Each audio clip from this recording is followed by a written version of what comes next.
Hi, எப்படி இருக்கேள்? Karpagam from தூள் cup kitchen. இன்னைக்கு ரெசிபி காரடையா நோம்புக்கு உப்படை வெள்ளடை.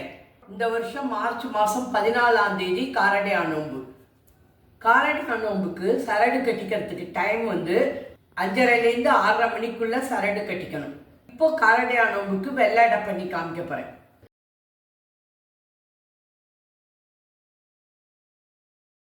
அதுக்கு தேவையான சாமான்கள்: காராமணி ஒரு பிடிச்ச புடி எடுத்துட்டு இருக்கேன். அதை நல்லா ஒரு இல்பச்சட்டியில் வறுத்துட்டு 1 hour ஊற வச்சுட்டு குக்கரில் வேக வச்சுருக்கேன். உப்படை வெள்ளடைக்கு சேர்த்து வேக வச்சு எடுத்துட்டேன். இப்போது வெள்ளடைக்கு தேவையான சாமான்கள் சொல்கிறேன். 1 டம்ளர் பச்சரிசி மாவு எடுத்துட்டு இருக்கேன். 200 ml கடையிலேருந்து வாங்கினது. நான் இந்த வாட்டி பதப்படுத்திய மாவு எடுத்துக்கல. 1 டம்ளர் பச்சரிசி மாவு, 1 டம்ளர் வெல்லம், 3 டேபிள் ஸ்பூன் காராமணி வேக வச்சது, 3 டேபிள் ஸ்பூன் தேங்காய், ஏலக்காய் பவுடர் 1 டீஸ்பூன். இதான் தேவையான சாமான்கள். நெய் 1 டீஸ்பூன். அவ்வளோதான். இப்போது ரெசிபிக்கு போகலாம். உங்களுக்கு ஈஸியாக இருக்கும்ட்டு கடையிலேருந்து வாங்கின அரிசி மாவு எடுத்துட்டு இருக்கேன். ஏன்னா எல்லாராலையும் பதப்படுத்திய மாவெல்லாம் பண்ண முடியாது. இப்போ அரிசி மாவை ஒரு பரட்டிக்கிறேன். கை பொறுக்கிற சூடையும் தாண்டின்னு கொஞ்சம் செவக்கட்டும்.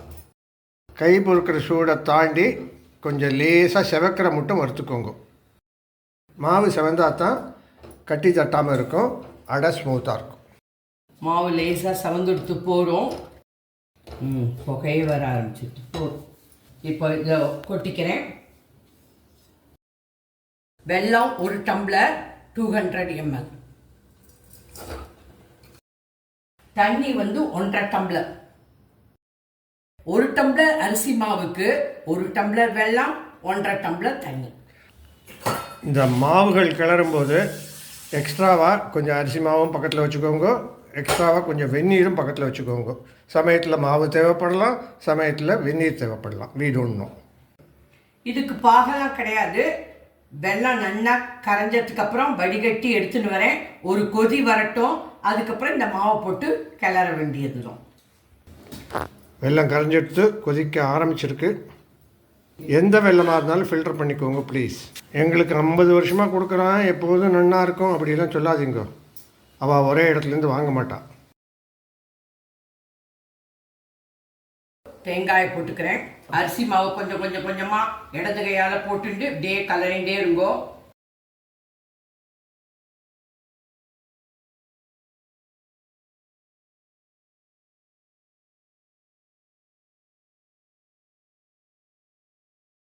முதல்ல கட்டி தட்டுறாப்புல இருக்கும். கிளறிண்டே இருந்தேன்னாக்கா கட்டி தட்டாது. இதில் இருக்கிறதெல்லாம் தேங்காய் தான், ஒன்றும் கவலைப்படாதீங்கோ, கட்டி தட்டலை. நான் சொன்ன அளவுக்கு பண்ணேன்னா கெட்டியாயிடும். ஆறிடுத்துனா இன்னும் கொஞ்சம் நல்ல கெட்டியாயிடும். காராமணியை போட்டுக்கிறேன். ஏலக்காய் பொடியை போட்டுக்கிறேன்.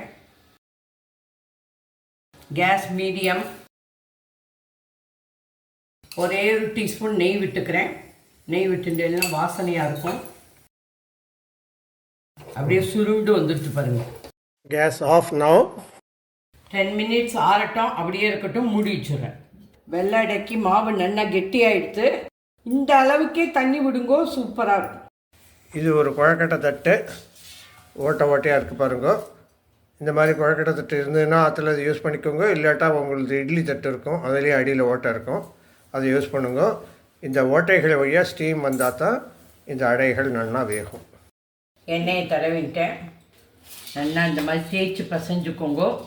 ஏதாவது சின்ன சின்ன லம்ஸ் இருந்தாலும் போயிடும், அதனால் நல்லா தேய்ச்சி பசைஞ்சுக்கோங்க. இந்த மாதிரி கையில் கொஞ்சம் தண்ணியை தொட்டுக்கிறேன். இந்த மாதிரி உருண்டையாக எடுத்துக்கிறேன். இந்த மாதிரி உள்ளங்கையில் வச்சுக்கோங்க. இப்படி ப்ரெஸ் பண்ணிக்கோங்க. அவ்வளோதான்.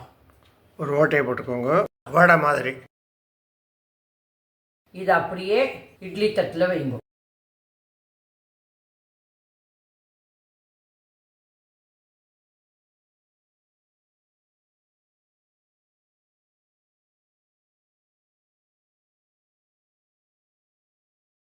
எட்டு வெள்ளை பண்ணியாச்சு. இப்போ ஸ்டீம் பண்ணிப்போம். நாங்கள் எடுத்துட்ட குவான்டிட்டிக்கு 15லேருந்து 16 வரும். 14.5 வருது. அது 15 அட்ஜஸ்ட் பண்ணுறா பாருங்க. பாரோயிங். அவ்வளோதான், தீர்ந்து போச்சு. இப்போ என்ன பண்ணணும்? 14 வச்சுப்போம் சார். அடியில் தண்ணி வச்சுருக்கேன். எலக்ட்ரிஷியல் போடணும், பட் எலக்ட்ரிஷியல்லாம் போடல. அப்படியே மூடி வைக்கிறேன். 8 to 10 minutes வேக வைங்கோ, கரெக்டாக இருக்கும். Case medium. 7 நிமிஷம் ஆகிடுச்சு. இப்போ திறந்து பார்க்குறேன். இன்னும் ஒரு 2 நிமிஷம் இருக்கட்டும். 9 minutes ஆகிருக்கு. இப்போ திறந்து பார்க்குறேன். சூப்பராக வந்திருக்கு பாருங்கள், ரொம்ப நல்லா இருக்குது. இப்போ கேஸ் ஆஃப் பண்ணிடுறேன். அவ்வளோதான். இப்போ எடுத்து ஒரு பிளேட்டில் வைக்கிறேன்.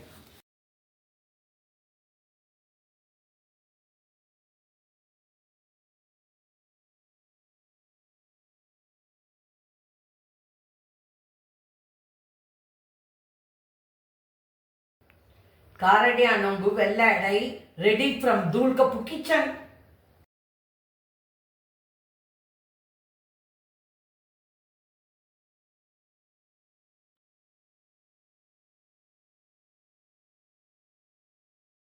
அடுத்த ரெசிபி காரடி அனம்புக்கு உப்படை. உப்படைக்கு தேவையான சாமான்கள்: 1 டம்ளர் கடையிலேருந்து வாங்கின அரிசி மாவு 200 ml, 3 டேபிள் ஸ்பூன் காராமணி வேக வச்சு எடுத்து வச்சுருக்கேன், பச்சை மிளகாய் 2, இஞ்சி கொஞ்சம், கருவேப்பிலை கொஞ்சம், உப்பு 1 டீஸ்பூன், பெருங்காயம் 1 டீஸ்பூன், கடுகு 1 டீஸ்பூன், உளுத்தம்பருப்பு 1 டீஸ்பூன், கொத்தமல்லி கொஞ்சம், ரீஃபைண்ட் ஆயில் 2 டீஸ்பூன். உப்படைக்கு தேங்காய் உண்டு காமிக்கிறதுக்கு மறந்து போயிட்டேன். 3 டேபிள் ஸ்பூன் எடுத்துட்டுருக்கேன். கருவேப்பிலை, பச்சை மிளகாய், இஞ்சியை மிக்சியில் ஒரு சுற்றின்னு வரேன். மிக்சியில் ஒரு சுற்றின்னு வந்துட்டேன். நறுக்கி போட்டேன்னாக்கா வாயில் அம்பிடும், சில பேர் எடுத்து வச்சிருவா. இந்த மாதிரி பண்ணி பாருங்கோ, சூப்பராக இருக்கும். அதே மாதிரி இந்த அரிசி மாவையும் கை பொறுக்கிற சூடையும் தாண்டி நல்லா ஒரு பரட்டிக்கணும். லேசாக செவக்கட்டும்.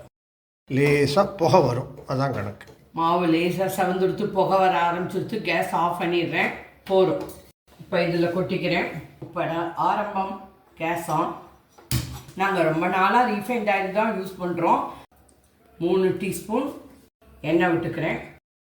கடுகு வெடிக்கிறது. உளுத்தம்பருப்பு, இந்த மிளகா, இஞ்சி, கருவேப்பிலை எல்லாத்தையும் அரைச்ச விழுதையும் போட்டுவிட்டேன். பெருங்காயம், தோசை திருப்பிக்கு தாடி முளைச்சிருக்கு பாருங்க. 1 டம்ளர் அரிசி மாவுக்கு 2 டம்ளர் தண்ணி. உப்பையும் போட்டுட்டேன். தேங்காயை போட்டுக்கிறேன். காராமணியை போட்டுக்கிறேன். நல்லா கொதி வரட்டும், அவசரப்படாதீங்கோ. நல்லா கொதிக்கிறது. கொஞ்சம் கொஞ்சமாக மாவை வெந்நீரில் போட்டுக்கோங்க, கிளறிண்டே இருங்க விடாமல். அப்படியே கலரிண்டே இருந்தேன்னாக்கா கட்டியெல்லாம் குறைஞ்சிடும். நம்மளுக்கு கட்டி இருக்கிறப்பல இருக்கும். கலரிண்டே இருங்கோ, விடாமல் கலருங்கோ, அதுதான் ட்ரிக்கே.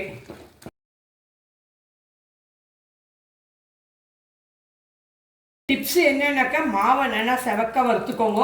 தண்ணி நல்லா கொதிக்கணும். நான் சொன்ன அளவுக்கு தண்ணி வச்சுக்கோங்க, அது கரெக்டாக இருக்கும். இது பாருங்க, கெட்டி ஆகிடுச்சு பாருங்க. பச்சை மிளகா இந்த மாதிரி அரைச்சிட்டு போட்டேன்னா உங்களுக்கு வாயில் அம்பிடாமல் இருக்கும். இந்த ஸ்டேஜில் ரொம்ப குழன்னு இருந்ததுன்னா ஒரு பொடி அரிசி மாவை ஆட் பண்ணிக்கோங்க. ரொம்ப கெட்டியாக இருந்ததுன்னா 2 டேபிள் ஸ்பூன் வெந்நீர் ஆட் பண்ணிக்கோங்க. ரிப்பேர் பண்ண கற்றுக்கணும். தண்ணி ஆட் பண்ணாதீங்க, வெந்நீர் ஆட் பண்ணுங்க. இங்கே பாருங்க, கெட்டியாகிட்டு பாருங்க, பந்து மாதிரி வரணும். மாவில் கட்டி இல்லை, தேங்காய் தான் திப்பியாக தெரியும். அவ்வளோதான், கலரியாச்சு பாருங்க. இது அப்படியே மூடி வச்சுருங்கோ, அப்புறம் எடுத்துக்கலாம், ஆறட்டும். அரிசி உப்புமா மாதிரி இருக்கு. கேஸ் ஆஃப் பண்ணிட்டேன். அப்படியே மூடி ஒரு 5 நிமிஷம் இருக்கட்டும், ஆறட்டும். நல்லா இந்த மாதிரி தேய்ச்சி பசைஞ்சுக்கோங்க. ஒரு அம்மனியும் இல்லை, ஒன்றும் இல்லை, சூப்பராக இருக்கு. அதே மாதிரி தான் தட்டிக்கணும். இந்த மாதிரி எடுத்துக்கோங்க, உருட்டிக்கோங்க. உங்களுக்கு எந்த சைஸ் வேணுமோ அந்த மாதிரி.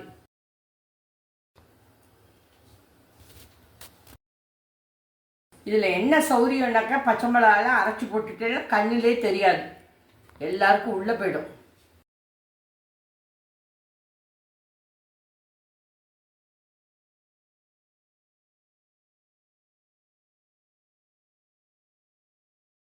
இந்த மாதிரி எண்ணெயை தடவின்னு இருக்கேன். இப்போ உப்படையை வேக வச்சுக்கிறேன். உப்படைக்கு 5 to 7 minutes போதும். Gas medium. இந்த குவான்டிட்டிக்கு வெள்ளை 15, உப்படை 16 வந்திருக்கு. 6 minutes ஆயிடுத்து. இப்போ திறந்து பார்க்குறேன். நல்லா வெந்து விட்டு வேத்து விட்டுன்ட்டு போரும். இப்போ கேஸ் ஆஃப் பண்ணிடு. சூடாக இருக்குது, கையால் தொட்டுறாதீங்கோ.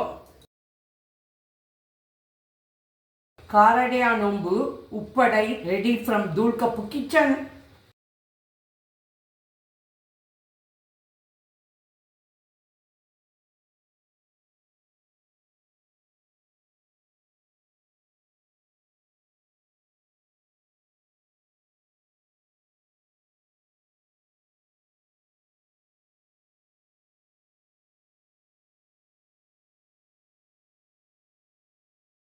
காரடையா நோம்புக்கு உப்படை வெள்ளடை ரெடி ஃப்ரம் தூள்கப்பு கிச்சன்.